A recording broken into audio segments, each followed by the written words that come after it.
we're going to talk about politics, but before that, we were on backstage together, and I have some personal questions that actually came into my mind as I was sitting there. I mean, you know, I'm a novelist, and I was thinking to myself, I'm writing the character Candace Owens, and 5 years ago, you're on YouTube mouthing off like everybody on YouTube, and now the curtain opens, and you're sitting on this this major talk show that is really different than anything that's ever been on television. What is going through that character's mind when that happens? Oh, wow. It's funny. It's so difficult to pause.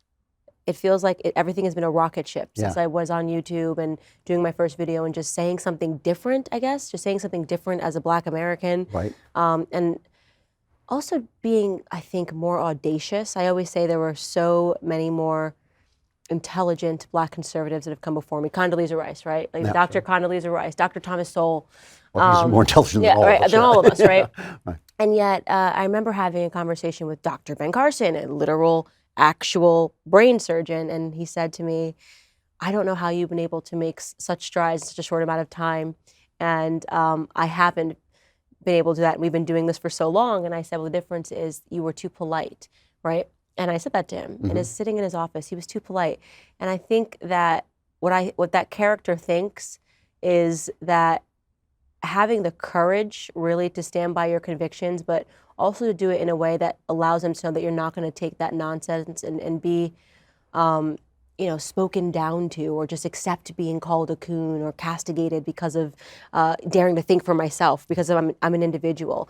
I would probably, that character would think, wow, this is really amazing. This is a wonderful moment to be in. And it's because I believed in myself. Yeah. Yeah, no, and you know, I used to say this to people in Hollywood, because a lot of people in Hollywood would come up to me and drop their voices and say, you know, I saw you on Hannity, and I would say, why are we whispering? We're right. We're in the right, you know, and I think that's the right attitude to take. You know, the other thing that occurred to me as we were talking on backstage is you mentioned that you have gone back to the church, and it's not something I've heard you talk about a lot. And if you don't want to talk about it, I won't, you know, because in conservatism, sometimes the church becomes almost a badge, I'm a conservative, I go to church or something like that. Is this actually a movement in your life toward God? Yeah, I don't speak about it often, and you're correct. And I remember early on having a discussion with Allie Stuckey, and she was kind of trying to figure out if, now that I was conservative, I was going to come out and be like, and I'm a Christian because I'm conservative, and that's the box to check, kind of like the Joe Biden, I'm a Catholic, and then psalm. Right? Pretty good. I actually was raised in a Christian household. And when I say Christian household, I mean every single morning we had to study the Bible. I've written in my book about my grandfather and the influence that my grandfather has had. And I just, for us, we were just, I guess, Bible Belt. My grandfather, faith has always been dominant in his life, faith and family. And when I was growing up, I was very embarrassed to be a Christian. I was, because once you start socializing, being somebody that was raised reading my book of Bible stories and having Bible studies, and every morning having a Bible study around the breakfast table became embarrassing. I was ashamed because I wanted to be cool, right? Because secularism teaches you that you can be either or. Right? You can be cool and hip, or you can be a Christian and you can go to church with your family. And so I fell away once I moved out of my grandfather's house, away from my childhood, and I became more liberal. And I felt, okay, this is the cool. I'm going to pick cool now. And in being cool, I was dying on the inside. I was just dying on the inside. I was so miserable when I was a liberal. I lacked confidence, right? I lacked confidence. I was miserable, and I was doing these things that were supposed to make me feel freer, and yet, in many ways, it was more like bondage. And when my grandmother died in 2013, it hit my family in a way. It was really, really hard. It was a very quick death. We didn't know that she was going to die. She was in the hospital, and she was dead 2 weeks later. And it broke all of us. I mean, it's still very difficult for me to talk about losing my grandmother, because she was a mother to us, and she was just a woman who, I can't think of a more perfect human being. My grandmother never even swore. If she ever got mad, when she got really mad, she would call you a dodo bird.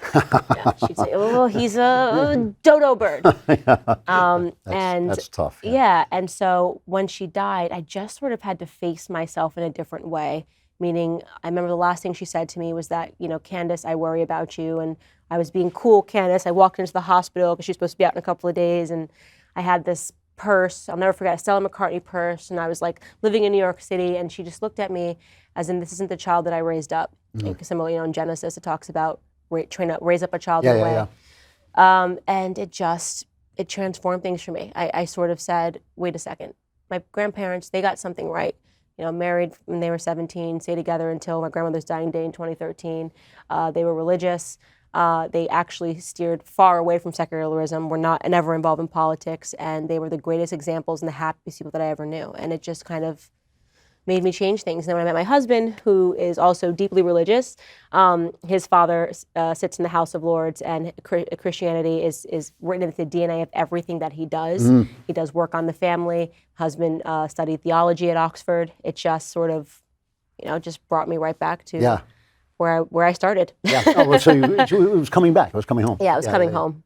So one of the things that always bothers me, we're talking about Thomas Sowell and all, Shelby Steele, one of my favorite political writers, Shelby Steele. But if you're black, that's what you get asked about. That's what you get asked to talk about. And there's obviously so many things right now in politics. It's such a big issue that it's hard to get away from it. So here's something I actually want to know, because as an old white guy, I lived a white life. When I heard people say Black Lives Matter, we were taught that we were all Americans, we were all, together in this, and we were not going to live that life. Is there such a thing as a black life? It's just a life, okay. But there is such a thing as a black life, if you have political interests that you're looking to further, and you're the Democrats, and you realize that you can gain advantage by really drumming up racial issues and pretending that we're all so different and we're all segregated. The Democrats originally were the people behind authoring racial policies, segregation and things of that nature, and they're behind it again. So they really haven't steered far from their roots either. Right. So it's a black life is imposed on you. It's not actually something you live. No. Okay. It is not something you live. One of the things that I've noticed, having grown up in America, where you knew what an American looked like, not by the color of his skin, but by the look in his eyes, because he was thinking, I come from there, but I'm headed there. And that's how you knew. You'd see it with the Koreans who came in, you'd see it with the Irish. Today, when I see that look in somebody's eyes, it's almost always a young black person. They've got it. The obstacles have been taken out of the way. People are rooting for them, I think, in real life, outside of Democrat politics. People are actually rooting for them. And I meet people all the time who have got plans, and they've got, they've got ambitions, and they're building businesses. And I just keep thinking, why do they have to? Doesn't this Black Lives Matter or this whole Democratic politics, doesn't that get in their way? Doesn't that stop them? Of course it stops them. Anybody that's telling you, even if there was this big issue in America surrounding race, which I do not believe there is, and statistically there just is not. There's no proof of that. If you start looking at the data, there's just no proof of that. But even if there was, the idea that you're telling a bunch of black people that every time a black person dies, your response should be to riot and to loot and to steal televisions, right, from Walmart or from Target, because you deserve it. I mean, what is that? You're just teaching them to act like toddlers, right? And there's a reason for that. And I do truly believe, and I spoke about this obviously backstage, is that they are trying to turn Black Americans into permanent toddlers who don't have a grasp of anything outside of their own emotions, right? So to a toddler, genuinely, you look at a toddler and they're really crying about not being able to have candy for dinner. It's real to them, right? Like, so they don't care about the statistics of what, obesity. They don't care about any of that stuff in reality. It is like, I need this for dinner, right? And this is sort of the psychological programming that's happening toward Black Americans right now via Black Lives Matter, right? Like, this is all you need to care about and obsess over is race, nothing else matters. Look at the stats, data, nothing. You are justified in screaming. And it's such a dangerous thing to do. And you, like I said, remove Black American trauma. Imagine toddlers justifying that. Right. And saying, you're right.